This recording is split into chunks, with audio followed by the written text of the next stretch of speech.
Well, spring is here, the buds are in bloom, and there is nothing more delightful than waking up refreshed because you've been sleeping on Boll and Branch sheets. Boll and Branch is the bedding expert, making the highest quality sheets with incredible craftsmanship. Sleep better at night with Boll and Branch sheets. Get 15% off your first order when you use promo code Beg to Differ at bollandbranch.com. That's Boll and Branch, BOLLAND, branch.com. Promo code Beg to Differ. Exclusions apply. See site for details.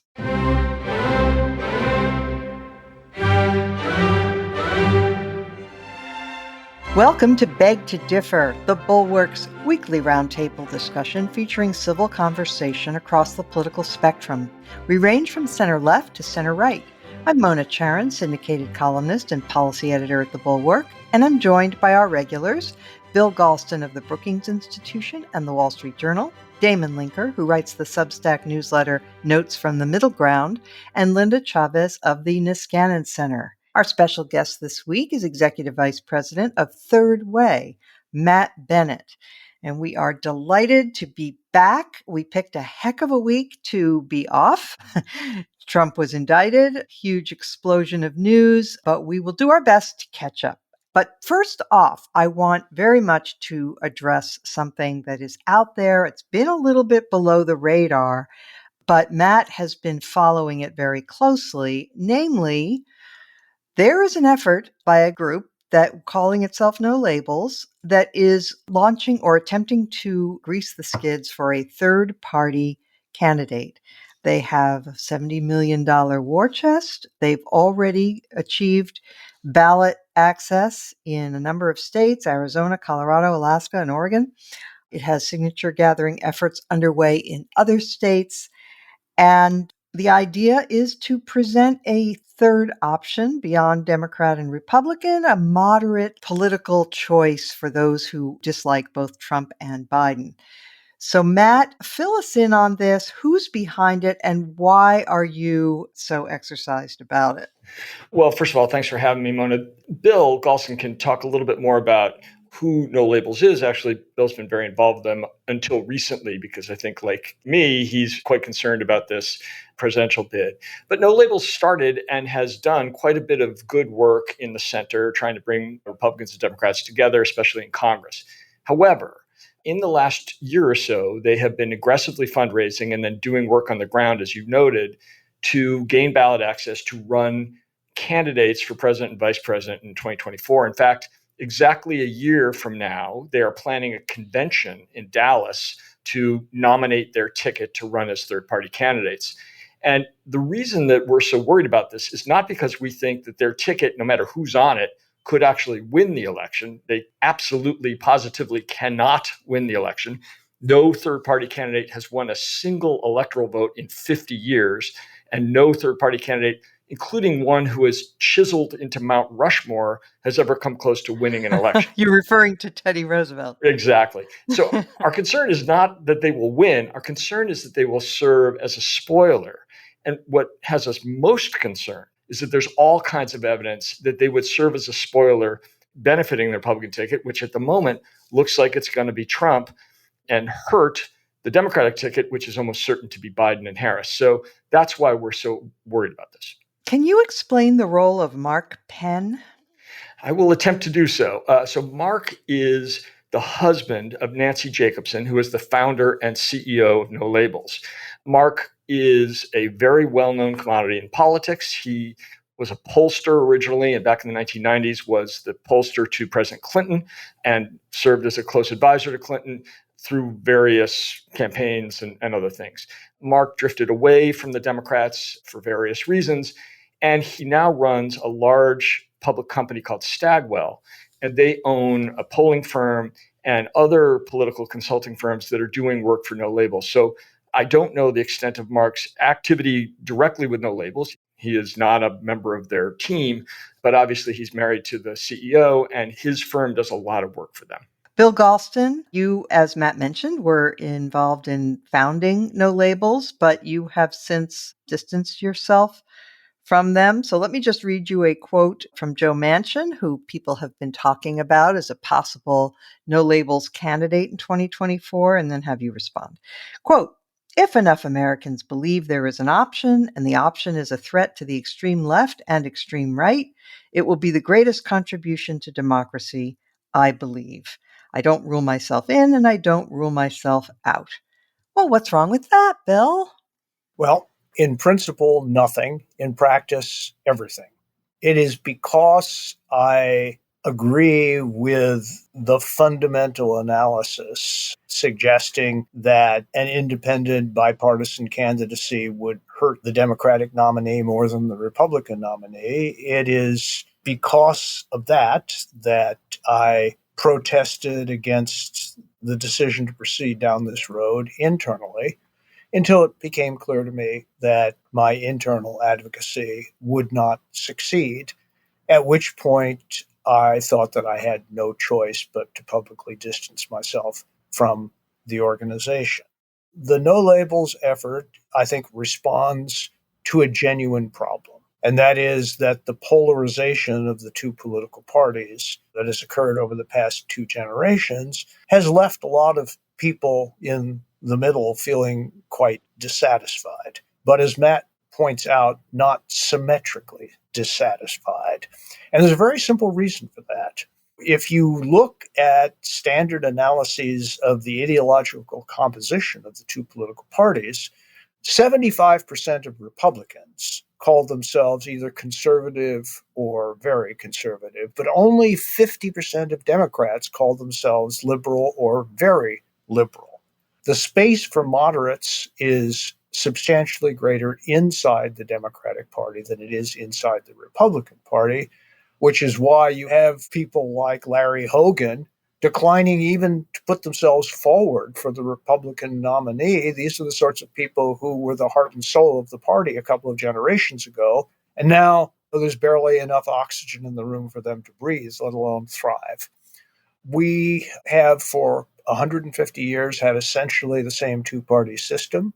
A lot of Americans aren't thrilled with the two political parties for reasons that I can not only understand but assent to. But in my judgment, there is a profound asymmetry between the two political parties. You can disagree with a lot of Democratic policies, but I think it's pretty clear that they don't represent the same sort of threat to constitutional institutions that the Republican Party enthralled to Donald Trump does. And so it is difficult for me or anyone like me to be neutral. Linda, it would seem that the arguments that Matt and Bill have made are unassailable. I would just throw in another little number here. A few votes in either direction can make an enormous difference. In 2000, the state of Florida was decided for George W. Bush by 537 votes. Not 537,000, mind you, but 537. And in that year, Ralph Nader was the third party candidate. He got 97,000 votes in Florida.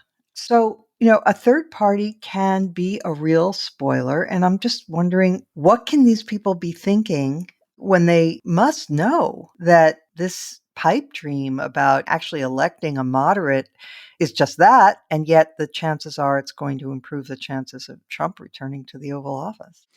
Yeah, I don't know. You're asking me to look into the minds of people who are politically ambitious, and despite having run for office myself, I don't fully understand that mindset. I mean, I look at Joe Lieberman, who's somebody I have always admired, and he's now doing something that in the end might help elect, as you suggest, Donald Trump.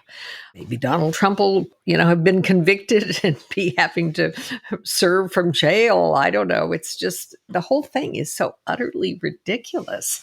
And I understand the frustration that the two-party system, particularly the way it is now constituted, does not give us proper choices.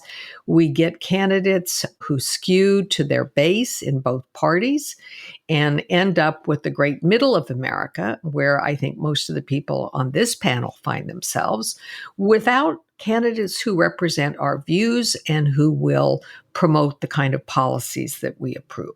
So I understand that frustration, but it is the system we have. And given the fact that this is not even about whether or not it is theoretically possible for a third party candidate to secure enough popular votes, we're talking about electoral votes. And I noticed that No Labels has already secured enough signatures, I guess, to get on the ballot in Colorado and Arizona and some other states.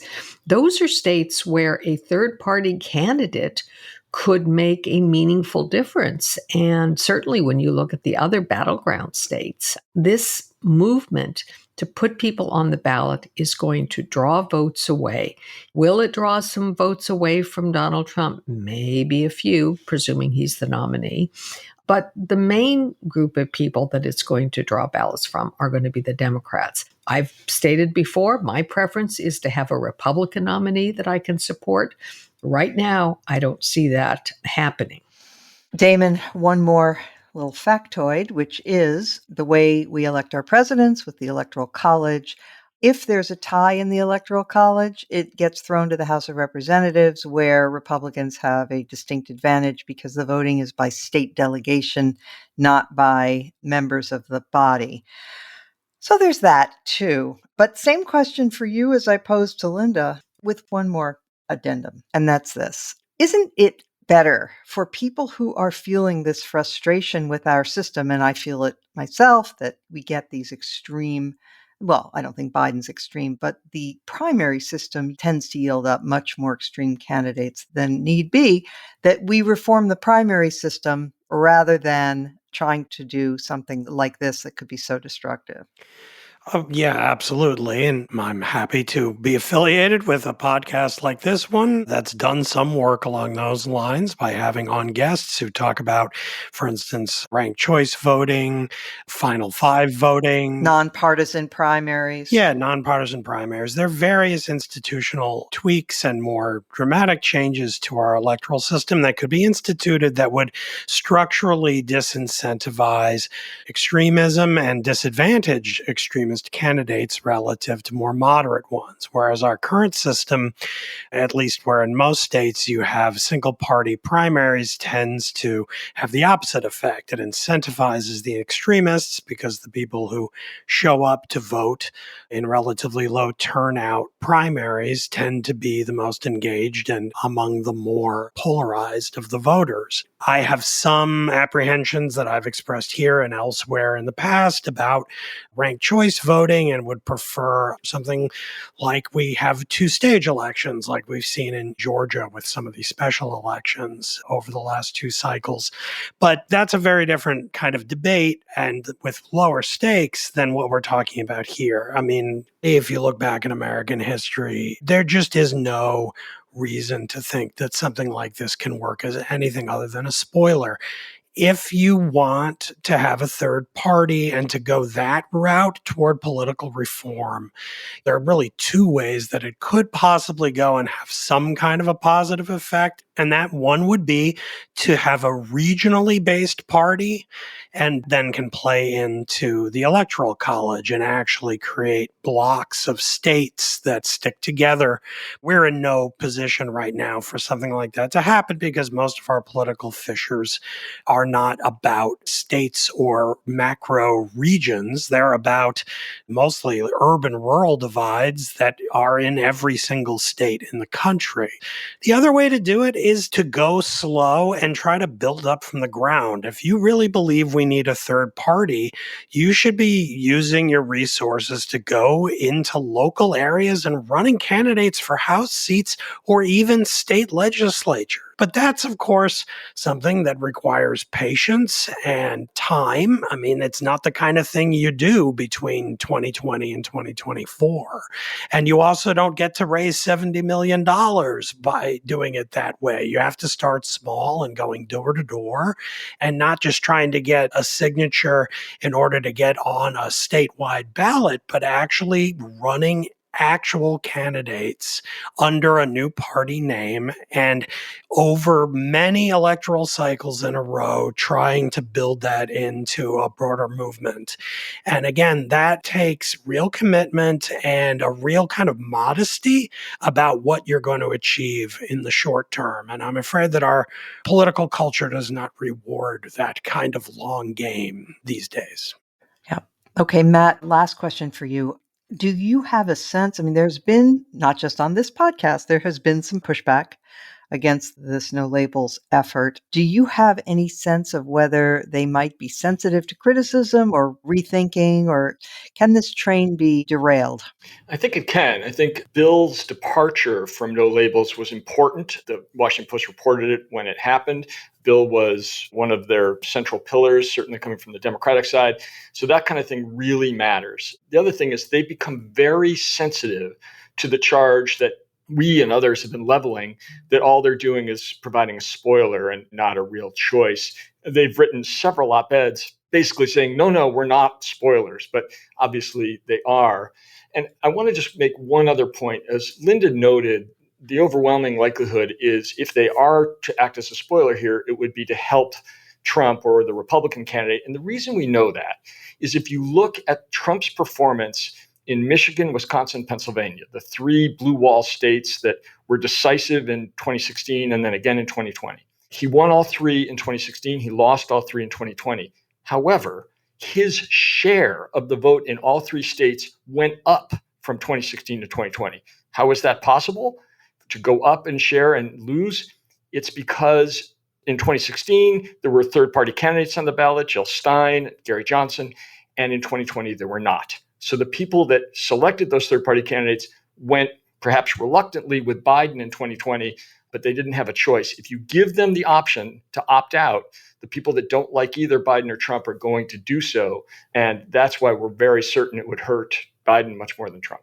All right. I said that was the last word, Matt, but Bill, you wanted to make one more point. Actually, two more points, each in one sentence. Okay. First of all, I am sure that this effort will be on all 50 state ballots. It's well-funded and well-organized. Second, there's nothing cynical about this effort, semicolon. People behind it genuinely believe that the popular disaffection from the two parties is so deep and so pervasive that such an effort can actually win. Well, there's nothing more luxurious on these beautiful spring evenings than climbing into your bed that is freshly made with bowl and branch sheets. They are so silky and soft, but also they fit the bed beautifully because they're incredibly well made. The signature hemmed sheets from Boll & Branch are a bestseller for a reason. They feel buttery to the touch and are super breathable, so they're perfect for both cooler and warmer weather. That's why they're loved by millions of sleepers. In fact, they're so luxurious that they have been chosen by 4 U.S. presidents. Boll & Branch signature sheets come in 10 versatile colors for all sizes, from twin up to California king, and they're designed to feel incredible for all sleepers. I love the fact that there are never any loose threads or wrinkles. They just fit beautifully and feel soft on your skin and continue to improve with every washing. Sleep better at night with Boll & Branch sheets. Get 15% off your first order when you use promo code BEGTODIFFER at bollandbranch.com. That's Boll & Branch, BOLLAND branch.com. Promo code BEGTODIFFER. Exclusions apply. See site for details. Smoothie King asks, what's that sound? That's the sound of hearts popping out of your eyes when you see Smoothie King's all-new Smoothie Bowls. These Power Pack beauties are just waiting to be spooned. Our smoothie bowls start with acai or pitaya and are handcrafted with fresh toppings like sliced bananas, sweet berries, ripe mangoes, crunchy Purely Elizabeth granola, and a savory peanut butter drizzle. That's the sound of a smoothie bowl being made fresh, just for you.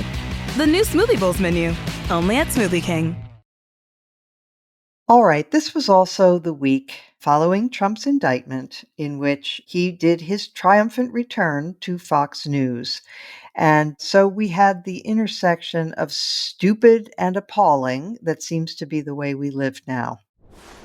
For a man who is caricatured as an extremist, we think you'll find what he has to say moderate, sensible, and wise. Right. Well, it was the usual word salad from Trump, but it had more, I would say, than the typical dollops of lickspittle fawning over dictators. So let's hear him describe his feelings about the leaders of China, North Korea, and Russia. These are top-of-the-line people at the top of their game. President Xi is a brilliant man. If you went all over Hollywood to look for somebody to play the role of President Xi, you couldn't find it. There's nobody like that. The look, the brain, the whole thing. We had a great relationship. How smart is Kim Jong-un? Top of the line. You know, people say, oh, this and that. Really smart. You know, when you come out and as a young man at 24, 23, even though he sort of inherits it, most people, when they inherit, they lose it. And that's easy stuff. He took over a country of very smart people, very, very energetic people, very tough people, at a very young age, and he has total dominant control. That's not easy. These are very smart. Putin, very smart. Now, he's had, and probably a bad year. Don't forget, that whole thing is not, if he took over all of Ukraine. And what are we going to do? Because Biden is so committed to Ukraine. What happens if it's a not winnable war? So there you have it. The really loathsome affection for dictators, the scattered thoughts, the inability to stay with one coherent idea from the beginning of a sentence until the end of a sentence. And this guy is back on top as the leading candidate to be the Republican nominee. So anybody who wants to jump in, please do. I'm going to jump in, Mona. Yeah, please, Linda. What's with the weird breathing, the snorting, the sniffing? Is it COVID or cocaine, I wonder? I don't know. It's up to you. Maybe our audience can tell us. Maybe experts out there can know. Right? People are talking. Lots of people are saying, sir, why are you snorting? Yes. But, you know, look, we can make fun of this all we want. But the fact is, you know, you started by asking about how could Tucker Carlson, who's not only said, you know, that he hates him with a passion, he's called him demonic, all these things. But you have to remember that this is a closed universe. The people, by and large, who watch Fox News are protected from any information about Tucker Carlson's texts or Laura Ingram's texts or Maria Bartiromo's crazy texts. I mean, they're just protected. They don't know about this stuff because they don't read normal newspapers. They don't get their news from other sources. And so he can pretty much do what he wants. But, you know, this idea that there was this love affair between Xi and Trump, what about all those tariffs? What about how China was ripping us off? And we had to punish them by taxing our own people, making them pay more for goods that were produced in China. I mean, it's such crazy stuff, but sadly, it is what the Republican base seems to crave. Well, okay, speaking of the Republican base, there's more to discuss this week about that. So, Damon, it's kind of a long story, and I don't want to spend a huge amount of time on it, but if you can give us a précis of what happened with Greg Abbott in Texas with this case of a murderer that he is talking about pardoning. Yeah, it is kind of a complicated case. The very short version of it is that at a Black Lives Matter protest in 2020, a guy named Daniel Perry posted on social media that he was very angry about these protests and he was going to go shoot someone at them.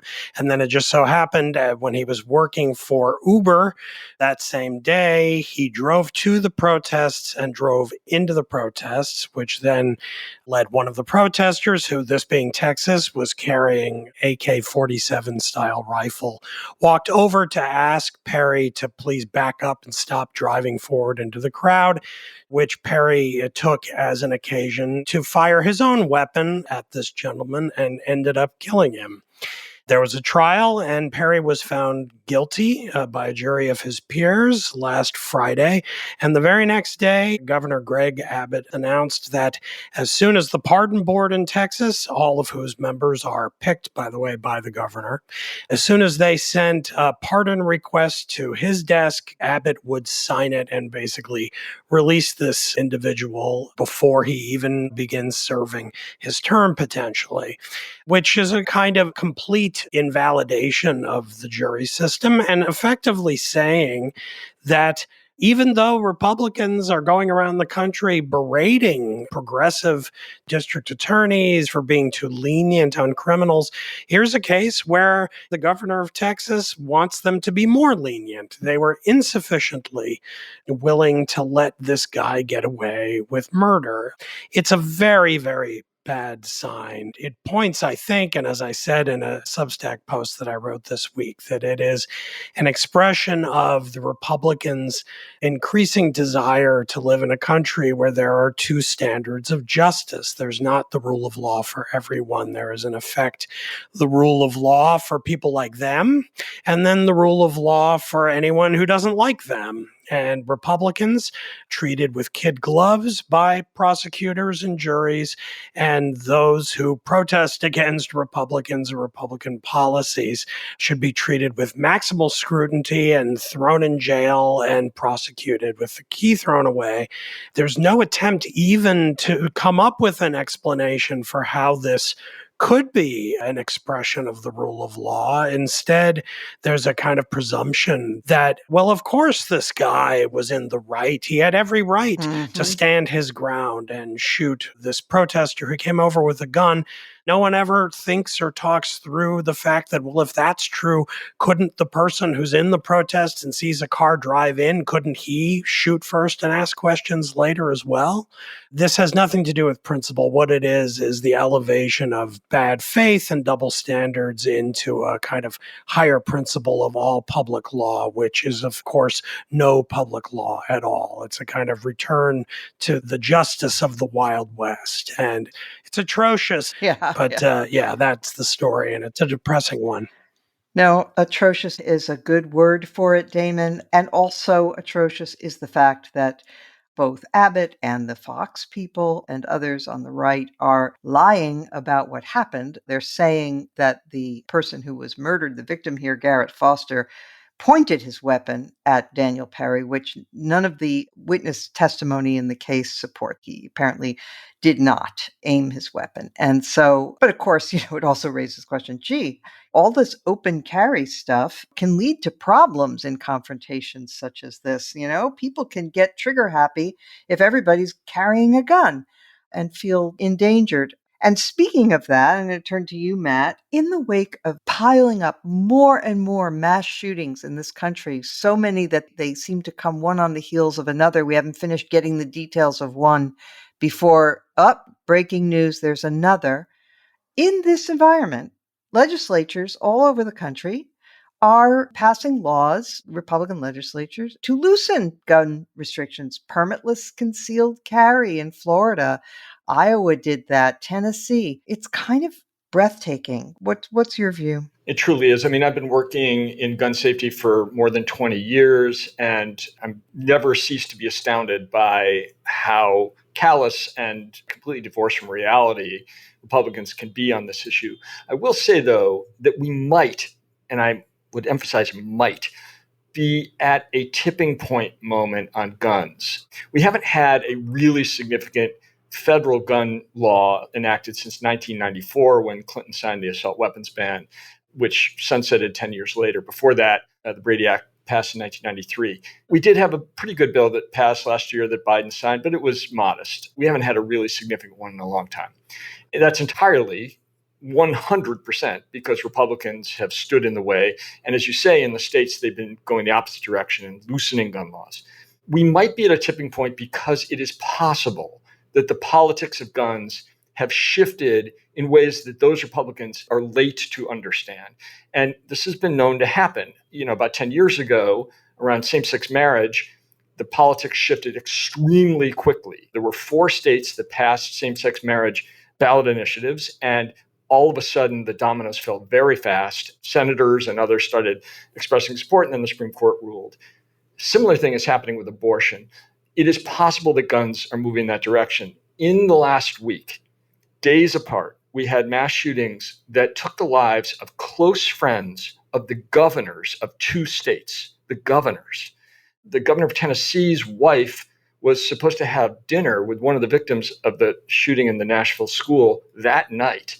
And Governor Lee signed an executive order strengthening the background check system after that. It is possible that people have had it. The fact that almost every public school child in America, and many of the private school kids too, go through lockdown drills, which terrifies them and consequently their parents. There's almost 350,000 people that have been in a school or a university that has been in a school shooting. 350,000. 1 in 5 Americans have close personal contact with someone who has been shot. This may have reached a point where Americans are ready to really push Republicans.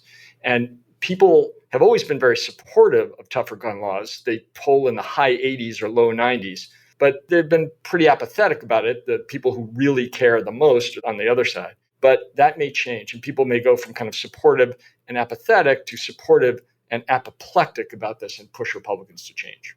So, Bill Galston, feel free to comment on any of that, but I'd also invite you to comment on the two Justins. Another really boneheaded move by Republicans this past week was that after a heated debate about gun control in the Tennessee legislature, and including some behavior by the members that was disruptive, the Republican-controlled legislature voted to strip both Justin Pearson and Justin Jones of their seats. And they nearly removed a third lawmaker who happens to be white, but they failed by one vote. So that's a great look. They leave the white lady and they expel the two Justins, who, by the way, are coming right back because their communities are sending them back. So comment on anything you like, Bill. Well, first of all, I liked the ripoff slogan the Justin's supporters promptly unveiled: "No Justin, no peace." That's good. I hadn't heard that. Right. Those of us who are veterans of the 1960s had to chuckle at that one. When it comes to egregious racial politics, I'm afraid that substantial portions of the Republican Party are just tone deaf. And they seem unable to imagine how their actions are going to look to the rest of the country and how they bring discredit to their party in the ranks of Americans who are open to many Republican policies, but really wonder whether Republicans are adequately committed to an even marginally inclusive society. This is the sort of thing that I believe over a period of a generation, or perhaps even less, will work against the long-term interests of the Republican Party. I do not expect this to last indefinitely, but it's more than a bad look when it does. It's really, really bad politics. You know, Matt Bennett was a Republican for decades, and I will tell you that it's my impression that they think that because they admire people like Clarence Thomas and that they have people in their party like Tim Scott, who announced his candidacy this week for something. My colleague Amanda Carpenter suggests he's really running for VP. But in any event, because of that, that proves that they are pure on the subject of race and don't need to worry about how it looks when you do something like that move in Tennessee. What's your impression? Yeah, this is the "I have a black friend" excuse. And sure, they have one black friend in the Senate and one or two others in American politics, but not very many. I mean, Trump literally used to point out African Americans in his audience. Oh, he used to plant them there, right behind him. There was always the black guy. Exactly. And he, referred to them in patronizing and horrible ways. But the bottom line is Republicans have long done this and pretended that having this tiny fraction of a fraction of African Americans who support them or who are part of their party means anything. And obviously it does not. I don't think that there is any realistic chance that Black voters, particularly Black women, are going to move towards Republicans. Black women are the iron core of the Democratic Party.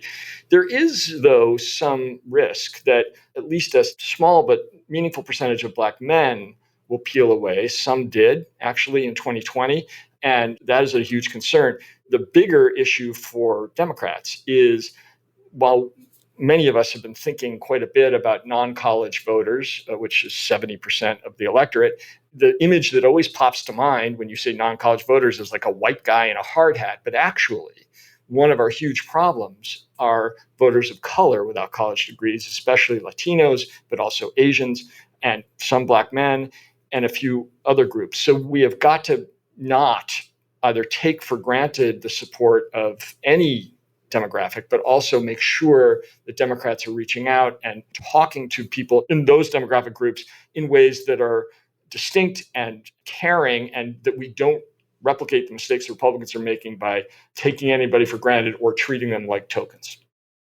April is National Financial Literacy Month. What is financial literacy?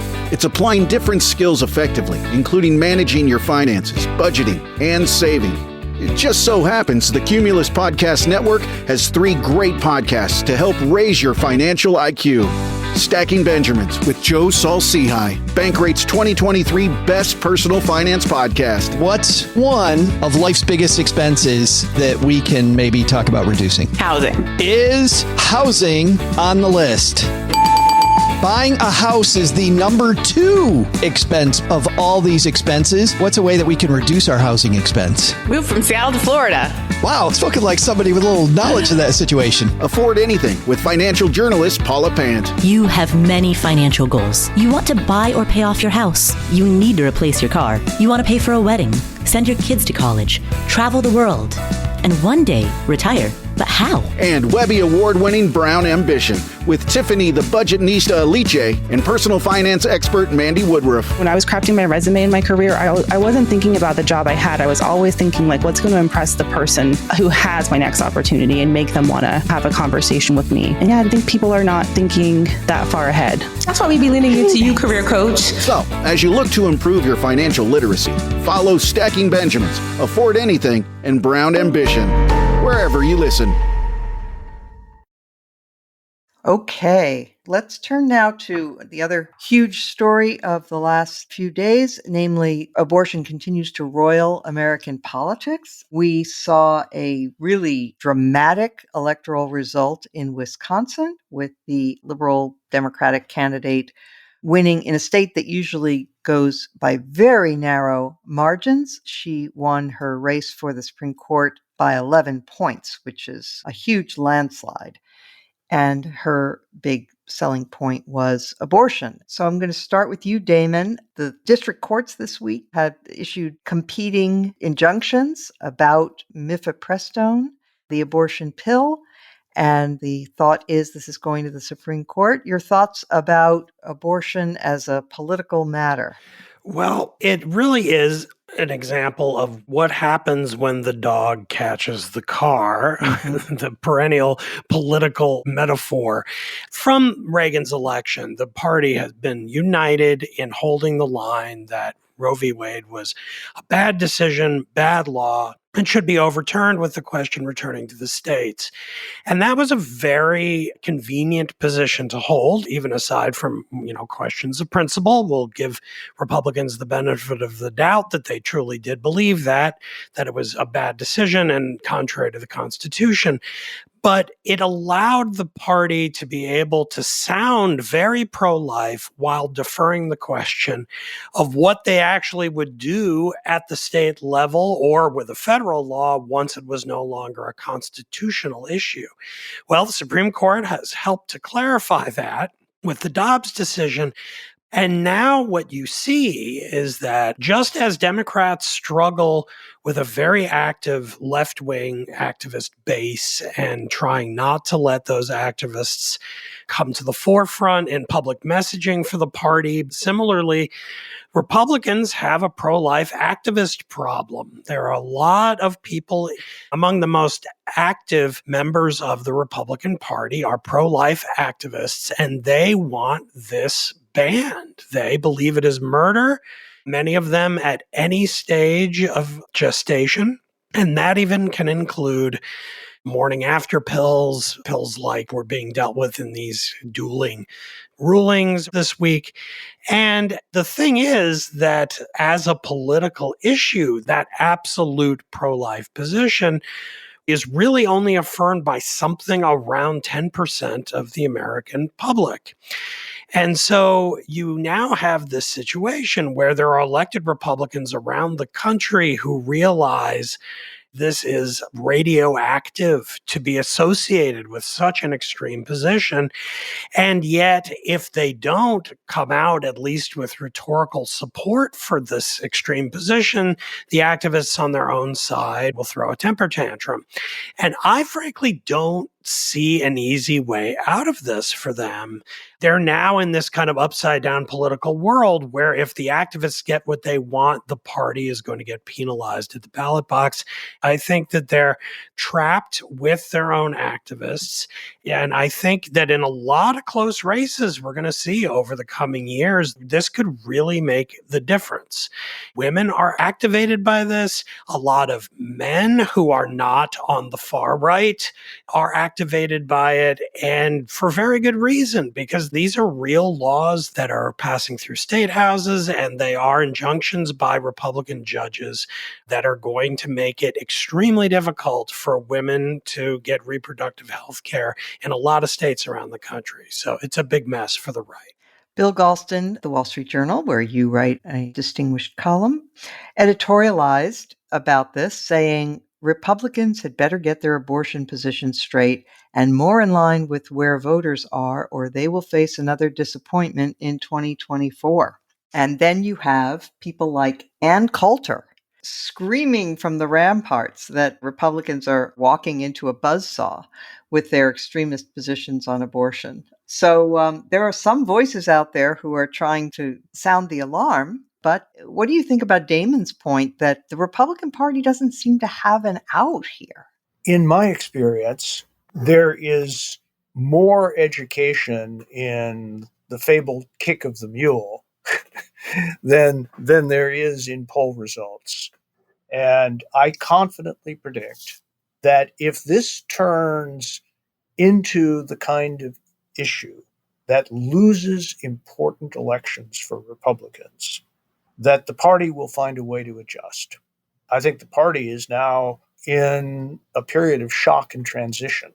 This is not the first issue in living memory where Republicans have taken a position against something, but then when they were called upon to unify in favor of an alternative to the status quo, they proved completely unable to do so. That's where things now stand. But if Republicans start losing a series of statewide elections and referenda, they will change. It's just a question of how long it's going to take. Most people who've been following the polls on this issue for years have realized that most Americans are in the gray middle ground. Broadly speaking, interestingly, the kind of trifold distinction that Roe embodied half a century ago roughly tracks public opinion both then and now.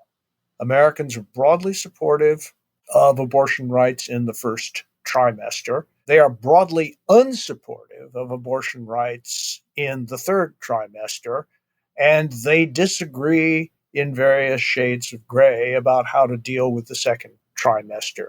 A ban after 15 weeks, which used to be Governor DeSantis's position, was a pretty good approximation of the center of gravity of public opinion, and which is also remarkably nuanced on the question of the circumstances under which abortion can be justified. And so there's near total opposition to sex selection, for example, as a rationale for abortion. There is near total support for rape and incest and life of the mother as exceptions to a ban on abortion. And I don't think that either political party can be too far from the center of gravity forever and not pay a political price for it.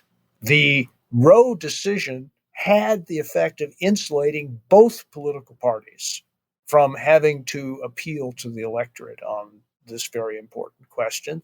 That protective legal insulation has now been stripped away, and both parties are going to have to figure out how, consistent with things that they deeply believe as a matter of principle, they can track public opinion more closely. Yes, I do agree about that. And I would just add that the Supreme Court in Roe, by taking the matter out of politics and making it a part of constitutional law, permitted both parties to go to extremes because there was no political price to be paid. And so during the intervening 50 years, you have had both sides taking ever more extreme positions. So that was an unfortunate effect of Roe v. Wade.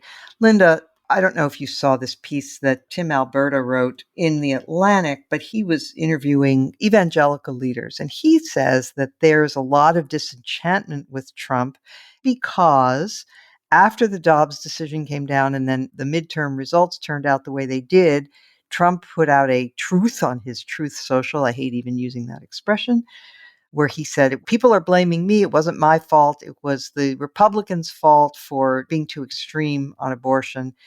Alberta says that this has alienated evangelicals. I'm skeptical. What do you think? Well, I am a little skeptical as well. And, can I just circle back to something Bill said? Because, I would like to believe that there is going to be a price to pay for extremism in either party, but in the Republican Party, since that's the one I'm most concerned about right now. But the fact is that most of these extremist positions are being taken in state legislatures.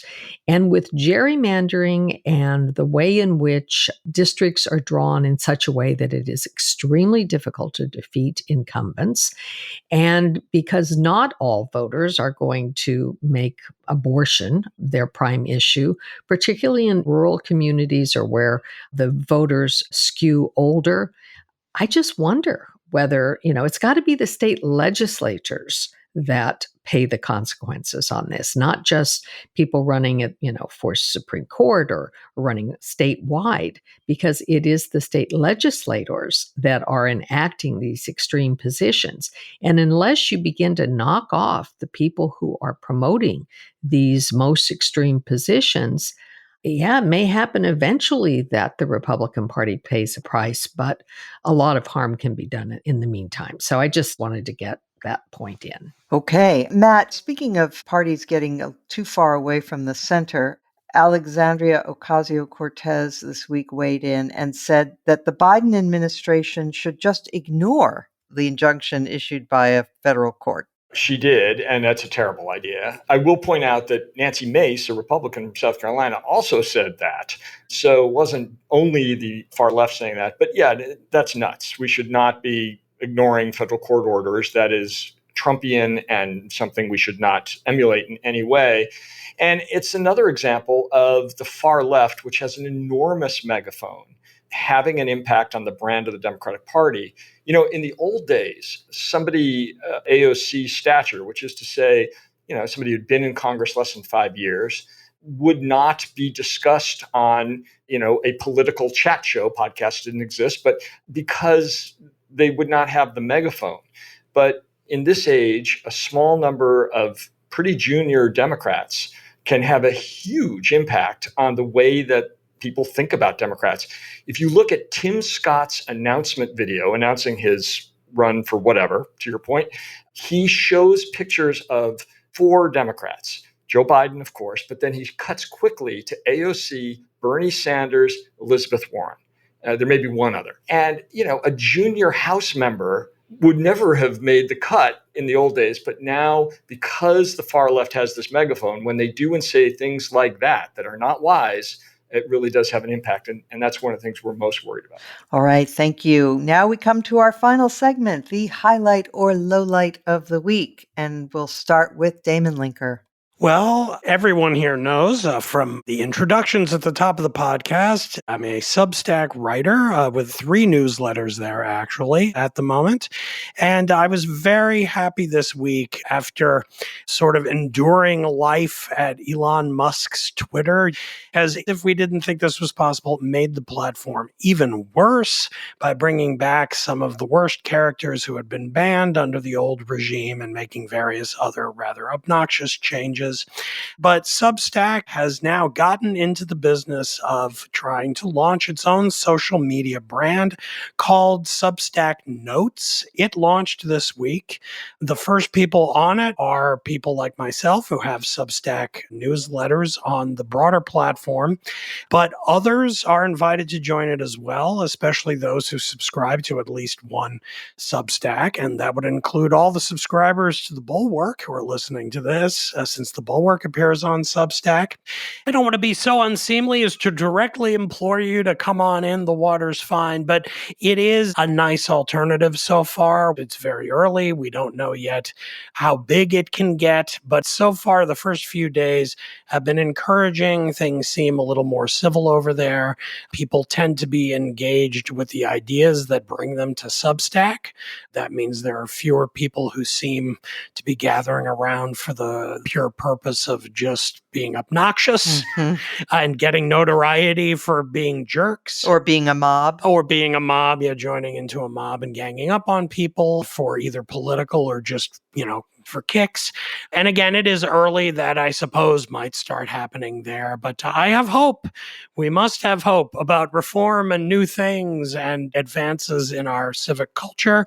And right now, for this brief wink of an eye, Notes seems like a pretty encouraging development. So I wanted to at least highlight it and call it my highlight of the week. Excellent. I have to take care of that and get on there in the next day or two. That's on my to-do list. Okay, Bill Galston. This, alas, is a no-brainer for me. It's my lowlight. A couple of experts that I talked to just a couple of hours ago pointed out that the most recent intelligence leak, which has been massively disruptive, not only to our allies, but to the war in Ukraine, is actually the 5th major leak since the beginning of the 21st century. And as of this morning, it turns out that the leaker was this 21-year-old kid, in the Air National Guard, who wanted to impress his 17-year-old friends who were in this gaming group together. What the bleep was a 21-year-old kid doing with access to hundreds upon hundreds of our most sensitive secrets? We can't go on this way. Note to the Department of Defense and to the Secretary of Defense and to the NSA, we can't go on this way. This is not a personal problem of defective characters. It's partly that, but it is a systemic structural problem that goes to the heart of some of the most important enterprises in national security and national defense on which the United States has been embarked. What is so hard to understand, darn it? I could go on in this rant, but clearly, unless we make changes, this is going to continue to happen. The circle of people allowed access to our most sensitive secrets must be narrowed dramatically, and that must happen quickly. And the consequences for senior officers who allow this kind of sloppiness to provide access to people who have no business having it, the consequences for those have to be really serious, career-ending. Yep. Otherwise, we're not going to stop this. 100%. Thank you for that. Linda Chavez. Well, let me just say, yes, kudos to Bill on this. By the way, these documents that were leaked, they were photographed. So this kid, this 21-year-old kid, somehow was in a skiff, supposedly secure facility where you can't take electronic equipment in. This was not somebody who, was a brilliant hacker and hacked into the system and stole stuff. this is just such negligence. So let me point to my highlight of the week, and it is a highlight as opposed to a low light, and that is to an article that appeared in the Substack newsletter, the Unpopular. So another plug to the Substack. It's called "The U.S. is Not Close to Doing Enough to Help Ukraine." It's written by Paul Schwenenson and makes the case that, one of the things the U.S. foreign policy is supposed to have done over the years is to support freedom. I mean, that's one of the reasons that we were supposedly in Iraq and also in Afghanistan. We expended a lot of blood and treasure in both of those places, supporting people who wanted freedom. Well, we're now being given the chance to support people who are actually fighting for freedom and who have demonstrated their commitment to freedom, unlike the people of Afghanistan and Iraq. And all we're being asked to do is to give some support by way of weapons and money. He makes a very good case why this is in our interest, and I commend the article to our listeners. Okay, thank you. Matt Bennett. Mona, back in the days before Trump, when people like you and I used to disagree, you wrote a great book called Useful Idiots. And my low light is the useful idiots of Tucker Carlson and Donald Trump. We've already talked about how unbelievably ridiculous they were when it comes to those three dictators. But it's important to know that in Russia, the propagandists who are on their kind of primetime television shows and who every single night are promoting the Ukrainian war in just appalling terms, played large clips of that Tucker Carlson interview, which they had translated into Russian, and they made the case persuasively that Trump was pro-Putin, pro-war, and on the side of the Russians. It was not hard for them to make that case. And Carlson was nodding along and agreeing. So my low light of the week are the two useful idiots of Carlson and Trump helping the Russians in their barbaric war. Amen. Now, Carlson has been very forthright about this, saying he is rooting for Russia. So there you have it. Okay, I don't know whether this is high or low. It depends on what happens. But I am going to recommend not an article, but another podcast. It is called Econ Talk, hosted by Russ Roberts. It's one of my favorites. And last week, he had a guest named Eric Howell talking about the threat to humanity from AI. And this was very interesting to me because I am aware that Russ Roberts, who's a very level-headed guy, has always taken the view in the past that the hysteria about the dangers of AI were overstated. And he used to snark that, you can always unplug it. But this time, Roberts is not so smug and who is saying that actually the work of Eric Howell and others is giving him real pause about the threat here. So it's worth dwelling upon. I say it's neither a highlight nor a low light because it could be a highlight if we get busy about considering what possible regulation to impose or cautions to impose, or it could be a low light if indeed we are on the path to creating something that we cannot control. So with that, I would like to thank our guest, Matt Bennett, and my panel. And also I want to mention our wonderful producer, Katie Cooper, who had editing help this week from Aaron Keene, and our sound engineer, Jonathan Seary. Thank you to our audience, and we will return next week as every week.